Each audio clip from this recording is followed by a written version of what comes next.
Bien-aimé du Seigneur, j'aimerais t'encourager ce matin sur une portion de la parole de Dieu qui aborde un thème très important. Il s'agit de l'amour. Voyez-vous, dans Jean chapitre 3, le verset 16, la Bible dit que car Dieu a tant aimé qu'il a sacrifié son Fils unique. Dieu a tant aimé qu'il a donné. Au jour d'aujourd'hui, j'aborde ce thème parce que Matthieu chapitre 24, le verset 12 nous dit que et parce que l'iniquité se sera accrue, la charité d'un grand nombre se refroidira. Au jour d'aujourd'hui, tout a tendance à nous faire croire qu'on n'a pas besoin d'aimer parce que nous sommes remplis d'amertume et c'est normal parce que nous sommes dans les derniers temps. Le mal s'accroît, le mal grandit. Et de plus en plus, lorsque nous faisons du bien, nous attendons du bien en retour. Malheureusement, nous recevons le mal. Lorsque nous faisons du bien à une personne, c'est le mal que nous recevons. Alors nous pouvons nous poser la question, pourquoi encore continuer à faire le bien?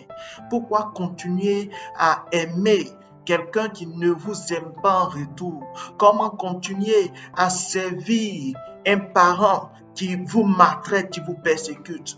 L'amour est la clé. Nous avons trois types d'amour que nous rencontrons dans la parole de Dieu. Le premier type d'amour, c'est l'amour philéo. L'amour philéo, c'est l'amour que nous avons pour nos proches, pour nos amis, pour nos parents. Donc, c'est l'amour entre frères et sœurs. Nous avons ensuite l'amour éros, qui est l'amour qui se manifeste dans le couple, donc entre hommes et femmes. Et enfin, le troisième type, nous avons l'amour divin, qui est cet amour-là qui nous pousse au sacrifice, cet amour-là qui aime sans condition, donc cet amour que Dieu a déversé en chacun d'entre nous. Et ce matin, j'aimerais m'accentuer plus sur ce troisième type d'amour, qui est l'amour agapé, l'amour agapé. Voyez-vous, lorsque tu aimes de l'amour de Dieu, cela te pousse à faire des choses extraordinaires. Souvent, on se pose la question, comment je suis parvenu à pardonner un tel grand crime? Parce que l'amour de Dieu nous pousse à nous sacrifier. L'amour de Dieu dans 1 Corinthiens chapitre 13, dans les 13 premiers versets, nous voyons que l'apôtre Paul nous parle de l'amour sans condition, l'amour qui donne sans recevoir quelque chose en retour, l'amour qui ne se réjouit point du mal, l'amour qui considère l'intérêt de l'autre, l'amour qui supporte tout, l'amour qui pardonne tout, l'amour qui croit tout. Et c'est de cet amour-là que nous avons besoin.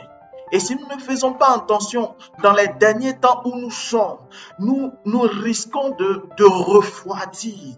Nous risquons de ne plus aimer. Nous risquons de ne plus nous sacrifier pour les autres. Or, souvenons-nous que le Seigneur a dit, lorsque nous nous aimons les uns les autres. C'est en cela que nous serons appelés disciples. Alors mon frère, je t'exhorte à persévérer dans l'amour.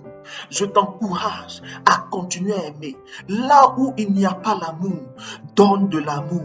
Là où il n'y a pas de joie, donne de la joie. Là où il n'y a pas de paix, apporte ta paix. Car c'est à cela que le Seigneur t'appelle. Jésus avait l'opportunité de renoncer sur la croix. Mais il a dit, Père, pardonne-leur, car ils ne savent pas ce qu'ils font. À ton tour, es-tu prêt à te sacrifier pour ton frère? Es-tu prêt à te sacrifier pour ta soeur? Es-tu prêt à te sacrifier pour ton mari qui te persécute?